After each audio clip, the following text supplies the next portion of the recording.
दोस्तों, हिंदी डब की श्रृंखला में आज एक तमिल फिल्म के बारे में बात करेंगे, उसका रिव्यू करेंगे, कास्ट एंड क्रू, कहानी और बॉक्स ऑफिस रिपोर्ट बताएंगे आपको। फिल्म जो है हिंदी डब में द डिजिटल थीफ के नाम से गोल्ड माइल टेलीफिल्म्स के यूट्यूब चैनल पर उपलब्ध है 2.5 साल से।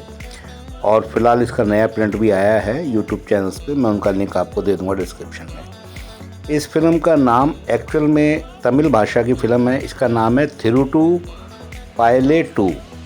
ये 3 पायले 1 बनाई थी पहले, उसके बाद 3 पायले 2 बनाई गई है। और बहुत ही प्रतिभाशाली डायरेक्टर हैं। स्टार कास्ट की बहुत ही ज़बरदस्त है। बॉबी सिम्हा पहली बार हीरो के रोल में, प्रसन्ना एक विलन के रोल में। बहुत अंडररेटेड एक्टर रहे हैं दोनों, बॉबी सिम्हा भी, जिनको आपने अभी मेजर फिल्म में भी देखा होगा, अदिति शेव की फिल्म, जो अदिति शेव की फिल्म आई थी।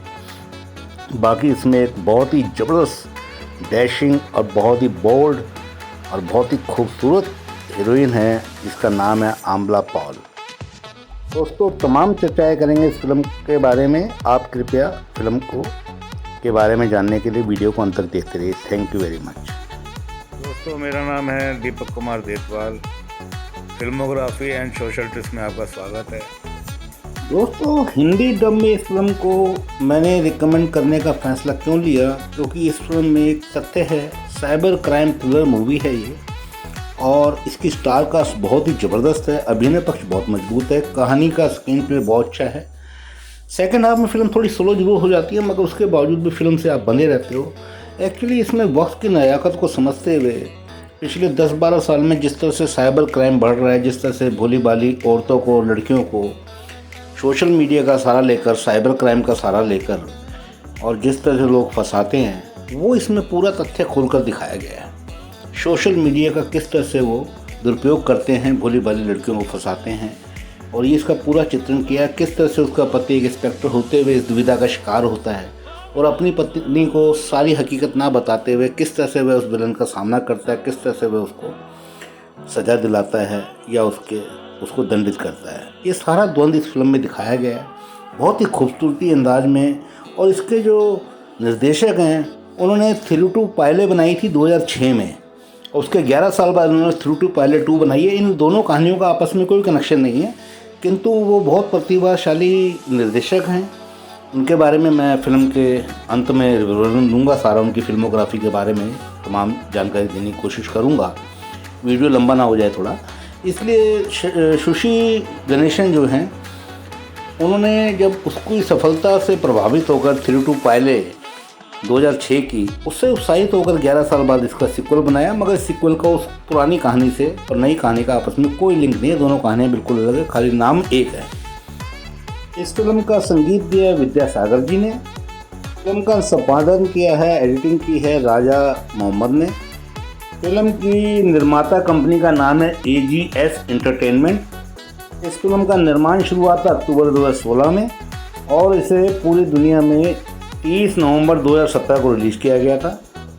इस फिल्म का एक रीमेक बना था कन्नड़ में 2021 में 100 के नाम से, जिसमें कलाकार थे रमेश अरविंद। और सूत्रों की माने तो इसका हिंदी रीमेक भी बन रहा है, जो कि अभी पाइपलाइन में है, फिल्मिंग चल रही है उसकी, और उसमें उर्वशी रौतेला हीरोइन के तौर पर, नायिका के तौर पर है। गोल्ड माइल टेली फिल्म्स ने इस फिल्म को हिंदी में डब किया था 20 फरवरी 2020 को, और इसे अपने यूट्यूब ऑफिशियल चैनल पर द डिजिटल थीफ के नाम से रिलीज कर दिया था। प्रसन्ना को इस फिल्म के लिए बेस्ट सपोर्टिंग एक्टर का फिल्म फेयर अवार्ड साउथ का मिला था, और इस फिल्म की नायिका आमला पॉल को फिल्म फेयर अवार्ड के लिए साउथ के लिए बेस्ट एक्ट्रेस के कैटेगरी में नॉमिनेट किया गया था। दोस्तों, इस फिल्म के प्रोड्यूसर के नाम हैं कलपति S अघोरम, कलपति S गणेश और कलपति S सुरेश। इस फिल्म का नरेशन किया था जाने माने कलाकार विजय सेतुपति ने, जिनको अभी आपने हाल ही में तमिल फिल्म विक्रम में भी देखा है। 3 में से एक महत्वपूर्ण रोल खलनायक का उन्होंने भी निभाया, कमल हासन और फहद फाजिल और सूर्या की फिल्म में, जो कि ब्लॉकबस्टर है इस वक्त। दोस्तों, सिनेमाटोग्राफी की है पी चेल्ला दुरई जी ने। दोस्तों, इसकी रोचक कहानी के बारे में जिक्र करता हूँ आपको संक्षेप में। इसका जो नायक है, सेल्वम नाम का एक पुलिस ऑफिसर है, यंग है, जिसका रोल बॉबी सिम्हा जी ने निभाया है। वह काफ़ी कर्तव्यनिष्ठ है, काफ़ी ईमानदार है, इसलिए उसका स्थानांतरण एक जगह से दूसरी जगह कर दिया जाता है क्योंकि वह कानून का पालन करता है और करवाता भी है। इसी दौरान वह नायिका के ही अपार्टमेंट में एक कमरा कॉलेज स्टूडेंट के रूप में किराए पर लेता है। उसी के अपार्टमेंट में नायिका का रोल आमला पॉल जी ने निभाया है, जिनका फिल्म में नाम अगल्या है। दोनों को प्यार हो जाता है आपस में एक दूसरे से और दोनों शादी कर लेते हैं जब सेल्वन का ट्रांसफ़र वापस उसके घर पे चेन्नई में हो जाता है, जो उसका होम टाउन है। सेल्वन जी की साफ सुथरी छवि देखकर इंस्पेक्टर के तौर पर इनको inspector general of police intelligence के ओ निरंजन जी, एक आईपीएस ऑफिसर, इनको चुनते हैं रिकॉर्डिंग करने के लिए, फ़ोन कॉल और ट्रेस करने के लिए वीआईपी और वेरी वेरी वीआईपी पर्सन की in the state of Tamil Nadu. Selvan in recording को ट्रेस करके और सुनकर कई बड़े बड़े ऑफिसर्स और काफ़ी धनी बिजनेसमैन्स, कारोबारियों के भेद खोलता है, जिनमें कई बड़े उच्च अधिकारी होते हैं। उनकी रैंकिंग गिर जाती है उनका भेद खुलने से, स्कैंडल खुलने से सेल्वन के द्वारा। सेल्वन इन सफलताओं से खुश होकर कुछ ऐसी कॉल को भी ट्रेस करना शुरू कर देता है एलिट क्लास की, बड़े लोगों की, जो उसको असाइन नहीं किए, किंतु वह इसमें रुचि लेता है। और इसी कार्यकाल में वह अपनी ईमानदारी खो देता है, उन लोगों को ब्लैकमेल करता है और उनसे जो भी उसको ब्लैक मनी मिलती है वह उनको रजिस्टर कर देता है बेनामी संपत्ति के नाम पर, एक बेनामी बंदे के द्वारा।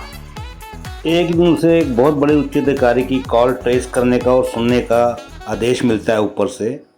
इसी फ़ोन टैपिंग के दौरान एक बार सेल्वन एक हायर ऑफिसर की वाइफ और एक बाल्की नाम के बंदे की बातें रिकॉर्ड करता है, जो कि उस उच्च अधिकारी की पत्नी का गुप्त प्रेमी होता है और उसका नाम वैसे बालाकृष्णन होता है, बालाकृष्णन, और निकनेम होता है बाल्की।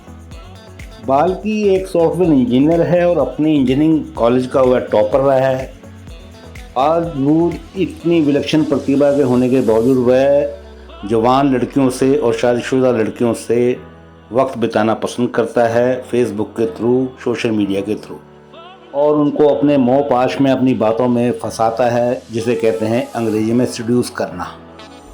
अपने जाल में फंसी लड़कियों और शादीशुदा औरतों को ब्लैकमेल करके काफ़ी मोटी रकम ऐंठता है और एक बड़े बंगले में अकेला रहता है। उसके बाद वह उन लड़कियों व औरतों का पीछा छोड़कर अपना चुपचाप वहाँ से दफ़ा हो जाता है अपने बंगले में अकेला रहने के लिए, जो कि शहर के मुख्य केंद्र में होता है उसका बंगला। अपने पिता को वह घर से निकाल देता है। संयोगवश सेल्वन को पता चल जाता है कि उसकी पत्नी अगल्या, वो भी उसके सीक्रेट लवर में से एक है। सेल्वन बड़ा आश्चर्यचकित होता है, उसे बड़ा दुख होता है और वह अपनी ही पत्नी की वाइफ की बातें बाल्की से जो होती हैं वो टेप करना शुरू कर देता है। जल्दी उसे पता चल जाता है कि बाल्की एक मानसिक बीमारी से ग्रस्त है, जिसको सोशियोपैथ कहते हैं बीमारी को, और वह औरतों को सेड्यूस करता है, अपने मोह पाश में बांधता है। बाल्की अगल्या को ब्लैकमेल करना शुरू कर देता है, उनकी कुछ सोशल मीडिया पे रिकॉर्डिंग कर और फ़ोटो खींचकर। अगल्या शुरू में उसके मोह पाश में बंध जाती है, उसकी तारीफ़ों से प्रभावित हो जाती है, उसको अपने सारे गुप्त बातें बता देती है जो उसके और उसके पति के दरमियान होती है, जो उसकी इच्छाएं होती हैं वो सब उससे शेयर कर लेती है, उसे एक अच्छा दोस्त मानते हुए। किंतु जल्दी ही बाल्की के बारे में उसका भ्रम टूट जाता है, उसको पता चलता है ये तो एक शैतान है, उसकी इच्छाएं गलत हैं, तो वह फेसबुक को उसको ब्लॉक कर देती है। बाल्की उसको अपने साथ सोने के लिए ब्लैकमेल करना शुरू कर देता है, मजबूर कर देता है उसको कि वह उसके साथ सोए, नहीं तो वह उसे एक्सपोज कर देगा। ब्लैकमेलिंग की है बाल्की की धमकियां जो उसकी पत्नी को दी जा रही थी, सेल्वन की पत्नी को, यह सुनकर सेल्वन बहुत गुस्से में आता है। वह एक प्राइवेट जासूस को हायर करता है गणेश नाम के, और उसके बाल्की के बारे में सारी बातें निकालता है और फिर बाल्की का सामना करता है, ताकि वह अपनी पत्नी को बिना बताए यह केस अपने हाथ में लेकर इसको सुलझा सके।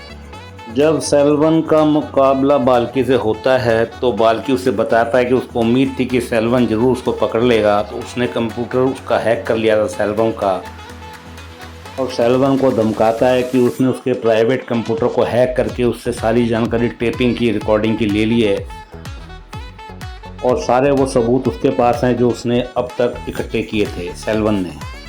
वह सेल्वन की पत्नी अगल्या के नहाते हुए बाथरूम के सीन भी खींच लेता है गुप्त रूप से। ये नहाते हुए की रिकॉर्डिंग जो अगल्या के घर में ही उसने गुप्त रूप से बना ली थी, उसको दिखाकर वह सेल्वम को ब्लैकमेल करता है। सेल्वम अपने आप को बहुत असहाय और मजबूर महसूस करता है जब उसे पता चलता है कि बाल्की ने सारी इन्फॉर्मेशन जो उसकी चुराई है वो स्टोर कर दी है, उसका हैक डाटा उसके अपने बाल्की के ऑनलाइन स्विच अकाउंट में, बैंक अकाउंट में। बाल्की सेल्वन को ये कह के भी धमकाता है कि उसने डेली बेसिस पे अपना अगर सीक्रेट पासवर्ड नहीं डाला तो वो डाटा जो है लीक हो जाएगा ऑटोमेटिकली और वो ट्रांसफ़र डाटा की वजह से सेल्वम की पर्सनल लाइफ और उसकी प्रोफेशनल लाइफ खतरे में आ जाएगी। सेल्वम अपने अंतर्गत अपने नीचे काम करने वाली एक पुलिस अधिकारी की मदद लेता है ताकि वह उसको आकर्षित करके कैफ़े में और उससे बात उगलवा सके बाल्की से। कैफ़े के दौरान बाल्की और सेल्वम की पुलिस अधिकारी आपस में जब बात कर रहे होते हैं तो उसका मौके का फ़ायदा उठा के सेल्वम बाल्की के घर में घुस जाता है कंप्यूटर हैकर को लेके ताकि उसके बैंक स्विस अकाउंट में ऑनलाइन में कुछ हैक कर सके। लेकिन बाल्की ने इतने फायरवॉल्स अपने अकाउंट में लगा रखे थे कि वो उसका कंप्यूटर हैक करना फुल प्रूफ था और वो कंप्यूटर हैक नहीं हो पाया। बाल्की जब घर आता है अपने वापस तो वह समझ जाता है कि उसके घर में सेंध लगी है और वो इंस्पेक्टर सेल्वम उसके घर आया था उससे पहले कि वो बाल्की खुद अपने घर में आता, उससे पहले सेल्वम वहाँ से भाग गया था। यह जानकर बाल्की बहुत ज़्यादा गुस्से में आ जाता है और वह उसकी पत्नी सेल्वम की पत्नी अगल्या को दोबारा फोर्स करता है कि वह उसके साथ हम बिस्तर हो जाए, उसी के घर पर यानी कि बाल्की के घर पर आ जाए। अगल्या मजबूरी में बाल्की के घर आती है किंतु केवल ये कहने के लिए कि वह उसे छोड़ दे वरना वह अपने पति को उसके बारे में सब कुछ बता देगी, जो कि एक इंस्पेक्टर है। किंतु बाल्की पर अगल्या की इन धमकियों का असर नहीं होता और वह सीधा बाल्की जो है अगल्या के घर पर ही पहुंच जाता है उससे मिलने। तीनों की मुलाकात होती है। अगल्या अपना राज छुपाती है, उससे आराम से बात करती है बाल्की से ताकि उसके पति को उसका भेद ना खुल जाए और सेल्वम भी बाल्की से ढंग से बात करता है ताकि उसकी पत्नी को ना पता चल जाए कि उसको पता है उसके बारे में। और इन दोनों की आपस में अंतर्द्वंद को देखते हुए, दुखीपन को देखते हुए बाल्की बहुत ही खुश होता है। सेल्वम को थोड़ा सा पुलिस अधिकारी होने के नाते पता चल जाता है कि बाल्की उन ऑडियो टेप्स को लीक करने की जल्दी में नहीं है, तो वह उसके उपेक्षित पिता से मिलने की कोशिश करता है जिसके कारण वह उस सोशियोपैथ बाल्की का निवारण कर सके, उसको दूर हटा सके अपनी लाइफ से। सेल्वम को उत्तेजित करने के लिए बाल्की उसकी एक टेप जो है, एक इंस्पेक्टर जनरल ऑफ पुलिस की ही टेप लीक कर देता है ताकि सेल्वम को मुसीबत का सामना करना पड़े। तो सेल्वम को इस बारे में तारीफ़ मिलती है, उसको तारीफ़ मिलती है अपने ऑफिसर से नागाराजन से कि पब्लिकली उसने रिमूव कर दिया उसके फेलो आईपीएस ऑफिसर को from competing with him for job of state director general of police. तो ये बधाइयाँ थोड़े दिनों की थी। जब ये स्कैंडल बहुत उछलने लगता है, तूल पकड़ने लगता है, तो हायर ऑफिसर जो पुलिस के होते हैं वो सोचते हैं कि अब इसे बलि का बकरा क्यों बनाया जाए, तो क्यों ना सेल्वम को बलि का बकरा बना के फंसा दिया जाए। बड़े उच्च अधिकारी पुलिस के सेल्वम को फंसाने के लिए चाल चलते हैं और अचानक से वो सेल्वम के घर पे छापा मार देते हैं। उससे पूरी पुलिस कॉलोनी में हड़कंप मच जाता है। सेल्वम इसके बाद विरोध के रूप में नागराजन की ऑडियो टेप उसको ब्लैकमेल करने के लिए सुनाता है और बताता है कि वह उसका राज खोल देगा क्योंकि उसने तो ऑडियो टेप उसकी भी रिकॉर्ड कर रखी थी। उन बातचीत के रिकॉर्डिंग के आधार पर नागराजन का पूरा कैरियर तबाह हो सकता था। इससे घबराकर नागराजन उसके खिलाफ सारी इंक्वायरी और सारा फ्रेम करने का जाल जो है ड्रॉप कर देता है और उसको विदेश में छुट्टियां बिताने के लिए 1 हफ्ते का वक्त दे देता है। सेल्वम को बेनामी संपत्ति के नाम पर जो हिस्सा लेता है और जो ये दोनों ब्लैकमेल करते हैं लोगों को, वो इसके लिए एक हॉलिडे रिसोर्ट मलेशिया में लैंकावी में लेते हैं और वहाँ वो चले जाते हैं। इसी बीच बाल्की की किसी भी कॉल का वह जवाब नहीं देता, उपेक्षा करता है और अपनी पत्नी को उसी रिसोर्ट पर ले जाता है जहाँ उसने अपनी लूट का सारा माल इन्वेस्ट करके वह रिसोर्ट मलेशिया में लिया होता है। यहीं पर उससे संपर्क किया जाता है रिसोर्ट के मालिकों द्वारा, ताकि वहाँ का पूरा रिसोर्ट जो है उसके हेड ऑफ द सिक्योरिटी वो बन जाए और वह अपनी पुलिस की नौकरी छोड़ने के बारे में विचार करता है सेल्वम इस ऑफ़र के बारे में पहले से जानता था, किंतु अपनी पत्नी को वह रिसोर्ट पर जाने के बाद बताता है इस ऑफ़र के बारे में। हालांकि सेल्वम द्वारा उपेक्षित होने पर गुस्से में भर जाता है और वह धीरे से उसका पता लगाने के बाद चुपचाप सेल्वम के रिसोर्ट में आ जाता है उसका सामना करने के लिए। एक दिन बाल्की हॉलिडे सूट में रिसोर्ट के आ जाता है और वह अंदर घुस जाता है ज़बरदस्ती और अगल्या को रेप करने की कोशिश करता है जब सेल्वम घर पर नहीं होता। अगल्या का रेप करने की कोशिश के दौरान अचानक ही उसे चक्कर आते हैं, वह गिर पड़ता है, अगल्या वहाँ से भाग जाती है। उसी वक्त सेल्वम घर आ जाता है अपने रिसोर्ट में हॉलिडे सूट में और बाल्की के स्विस बैंक अकाउंट को हैक करता है उसकी आंखों से, ताकि रिकग्निशन हो सके पासवर्ड की। इसके बाद वह उस कंप्यूटर से सारा डाटा उड़ा देता है और अपने आप को बचा लेता है। यहाँ पर यह भेद खुलता है कि ये चुराया हुआ डाटा जो उसने बाल्की ने लिया हुआ था, यह इरेज करने के लिए सेल्वम ने बाल्की के पिता की मदद ली थी। जब वह उससे मिला था, वह बाल्की के पिता को कहता है कि वह अपने पुत्र बाल्की से रिक्वेस्ट करे कि चाहे वह एक नौकर के तौर पर रख ले, मगर अपने पिता को अपने घर में वापस रख ले। बाल्की के पिता को पता था अपने बेटे की काली करतूतों का, इसलिए वह उसे धीरे धीरे एक छोटा पॉइज़न देना शुरू कर देता है, जिससे धीरे धीरे उसकी मानसिक हालत बाल्की की ख़राब हो जाती है, ताकि वह फर्दर किसी लड़की या औरत के साथ गलत काम ना कर सके। और बाल्की एक परमानेंट वेजिटेटिव स्टेट में पहुंच जाता है और सबसे लास्ट पॉइजनिंग उसको एयरपोर्ट पे की जाती है कॉल गर्ल के द्वारा, जिसको कि हायर किया था सेल्वम ने। सेल्वम और अगल्या इंडिया वापस आते हैं ताकि वह ओवरसीज़ में सेटल हो सके फाइनल अरेंजमेंट करने के लिए। बाल्की मानसिक रूप से बिल्कुल विक्षिप्त हो चुका है और एक वह वेजिटेटिव परमानेंट स्टेट में पहुंच चुका है। इतने में ही स्टीवन का जो बेनामी व्यक्ति होता है उसे कोई रहस्यपूर्ण तरीके से मार देता है और सेल्वम सारा अपना खजाना, अपना लूट का सामान खो देता है। वह मिस्टीरियस किलर, गुप्त कातिल कोई और नहीं, प्राइवेट डिटेक्टिव गणेश होता है, जिसको सेल्वम के बारे में उसके बेनामी दोस्त के बारे में पता था, जो उनकी संपत्ति का बाहर इन्वेस्ट करता था, और वह ही मारता है सेल्वम के बेनामी बंदे को। इसी के साथ बाल्की से उसको छुटकारा मिल जाता है, दोनों मियाँ बीवी को, और इसके साथ ये फिल्म यहीं ख़त्म हो जाती है। दोस्तों, इस प्राइवेट जासूस गणेश का रोल सुशी गणेशन जी ने खुद किया था, जो इस फिल्म के निर्देशक और लेखक हैं। दोस्तों, अब इस फिल्म के प्रोडक्शन की बात करें तो अप्रैल 2016 में एजीएस इंटरनेशनल ने ये अनाउंस किया था कि वह सुशी गणेशन के साथ अपनी पुरानी फिल्म 2006 की थिरुटू पायले का सीक्वल बनाने जा रहे हैं, जिसमें हीरो होंगे जीवन, प्रसन्ना या नकुल। किंतु उसके बाद अगस्त 2016 में बॉबी सिम्हा को ले लिया गया लीड एक्टर के तौर पर, और प्रसन्ना को उसके बजाय साइन कर लिया खलनायक के रोल के रूप में। 14 साल बाद ये मौका था बॉबी सिम्हा के लिए, जब वह सुशी गणेशन जैसे निर्देशक के साथ दोबारा काम कर रहे थे। दोनों ने ही अपनी अपनी डेब्यू फिल्म में काम किया था। फिल्म का नाम था 2002 में रिलीज हुई 5 स्टार, जो कि डायरेक्टर डेब्यू थी सुशी गणेशन के लिए और बॉबी सिम्हा के लिए एज एन एक्टर। नवंबर 2016 में इस फिल्म की शूटिंग शुरू हुई और ज़्यादातर शूटिंग इसकी हुई थी चेन्नई में और थाईलैंड में। फिल्म में कुल 4 गाने थे और टोटल चारों गानों की अवधि थी 16 मिनट 5 सेकंड। इन गीतों के रचयिता थे पा विजय। इन गीतों को आवाज़ दी थी सत्या प्रकाश, विद्यासागर, संजना, कल मंजे, श्वेता मोहन और कार्तिक ने।